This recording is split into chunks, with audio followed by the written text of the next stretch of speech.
Hi, I'm Paige Feldman. I'm a writer and director who makes films about those moments at the intersection of love, sex, and anxiety. And today, I want to talk to you about art. So I went to the Louvre on my honeymoon. Well, I didn't go to the Louvre on my honeymoon, but I went to the Louvre while on my honeymoon in Paris. I love art museums because they always teach me something about story.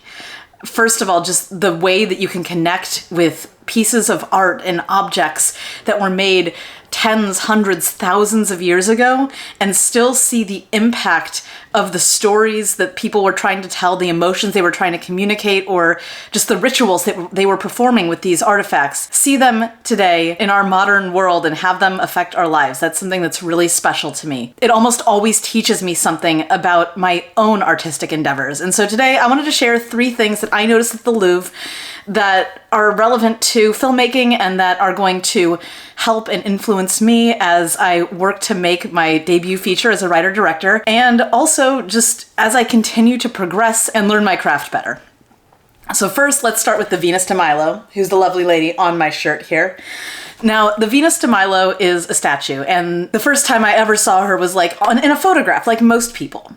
But when I finally got to the Louvre for the first time just a few months ago, I was able to see her in her full 360-degree glory. And so I did. I looked at her from all 360 degrees because as beautiful as she is from the front, she is just the epitome of that Greek beauty. And she's a Roman statue, but the Romans tended to copy what the Greeks had done before them.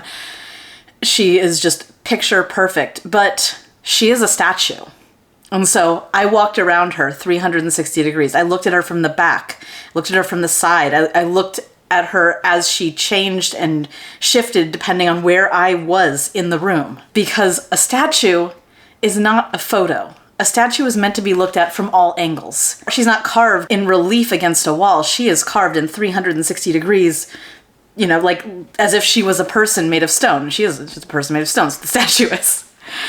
But so many people, and you can see on this photo, we're just looking at her from the front, but the Venus de Milo is meant to be looked at from all angles, and her back, just as beautiful as her front. The thing that I'm taking away from this is, number 1, change your perspective. Be open to seeing things from different sides, different angles, because you never know what you're going to see when you walk around the back of something, when you flip a problem upside down. So much of filmmaking is problem solving. Sometimes the solution is to look at the problem from another way and the solution becomes evident. It's like the old story of a truck that's stuck in a tunnel and no one can get it out and everyone's trying to, cut off the top of the truck or maybe take some items add some items to the truck's load to try to lower it down. And then a girl says, well, why don't you cut the air out of the tires? Because while the truck was stuck at the top of the tunnel, if you let the air out of the tires, the truck will go down, get unstuck, you can tow it out. So that's number 1 thing the Venus de Milo taught me. And the second thing I learned from the Venus de Milo is that form should always follow function. Now I've said over and over again, she's just as beautiful from the back as she is from the front. I looked at her from all angles. And I do that because it's a statue. And that kind of statue is created to be looked at from all angles. If the Venus de Milo was carved in relief into a wall, then you only have 3 sides. The side, like left side, right side, and the front. The back would be meant to be placed up against a wall. If she was a painting, she would just be meant to be looked at from the front. And that's the form that follows function that goes into film is thinking about ideas. So you have an idea for a story. Is this an idea, one with a finite beginning, middle, and end that can be told? That's a cat. Is the story one with a finite beginning, middle, and end that can be told in a discrete period of time? So it's probably a film. But if you have an idea for a conceit that could fuel a lot of different stories over a long period of time and you're not quite sure where the end is, but the whole point of it is the sense of discovery anyway, you might have a TV show. You're not going to want to take the idea for a traditional long-running drama or sitcom, and put it into a film because it's not going to feel right. With a feature, you're going to have a beginning, a middle, and an end, and there should be some sense of closure at the end. If the point of the idea is that there isn't closure, you can do that with a film, but there needs to be some sense of resolution. And it's the same thing for the difference between a short and a feature. a limited series versus a long form series, or even a limited series versus a feature film, because even though a limited series does have a discrete beginning, middle, and end, it's sort of the hybrid between a TV show and a feature, where you need more time to explore different aspects of the story to show people changing and growing within each episode until they reach that ultimate conclusion. So form should always follow function. When you have an idea, figure out if it's a painting. Is it a statue? Is it a bas-relief? Is it an engraving? Is it a TV show? Is it a feature film? Is it a short film? The next place I want to take you in the Louvre is the Egyptian Gallery, where I saw this really beautiful, I don't know if you call it a stela necessarily, but this panel where there are these two figures. They're holding hands up top like this, holding hands the bottom like that, not even holding, just pressing their hands together. There's writing.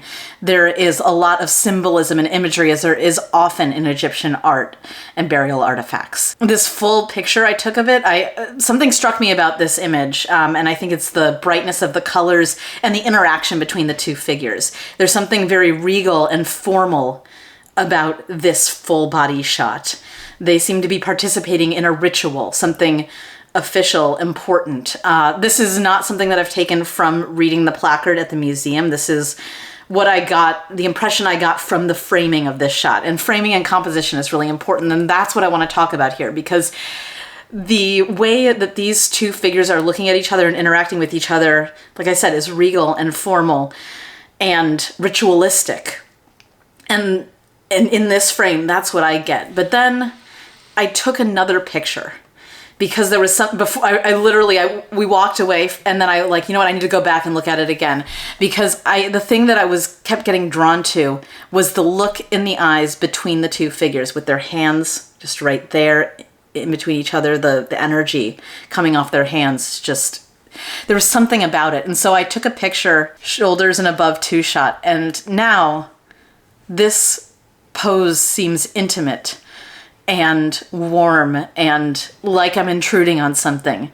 And just by cropping and zooming in, I'm moving in really, I didn't zoom, I moved in and focused just on this part, I created a whole different vibe. And that's the lesson that I took here, is that framing and composition help to define a relationship between two people, because in this long shot, you see the whole body, we're removed from whatever they're doing. We're watching them with their hands up here and down here, and there's the words, there's the whole dress that feels very formal and ritualistic. But if you just get the eyes and the hands, then this shot is all about the relationship between these two people and the moment right before they touch. So framing composition helps build relationships, and even within the same shot, changing the framing and composition can create whole new levels of meaning. And the last thing I want to talk about is the famous, or rather, if you're French, infamous Louvre Pyramid. It is a glass pyramid structure that is the centerpiece of an atrium connecting the wings of the Louvre together and allowing the museum to handle the volume of visitors that it gets every day more expeditiously. It was built in 1989 and designed by Chinese-American architect I.M. Pei. Now, the Louvre Pyramid is very controversial. People have a lot of differing opinions about it. I didn't know what to think before I went. And this was my second time in Paris. The first time I was there for barely 24 hours and didn't have a chance to see it. And now, finally, having seen it, I can tell you that I really love it. First of all, the pyramid itself brings a bunch of beautiful light and a modern lightness into the space inside the Louvre. And the Louvre itself, the Palais Royal, it is a beautiful, like, French Revolution era building in the traditional Parisian, like, yellowish gray stone with the like a bluish gray roof. Very ornate, very fancy, and also looks a lot like all of the buildings in the area. The pyramid adds this marker to the area around the building, differentiating itself from all of the government buildings surrounding it and all of the other historic buildings in the area.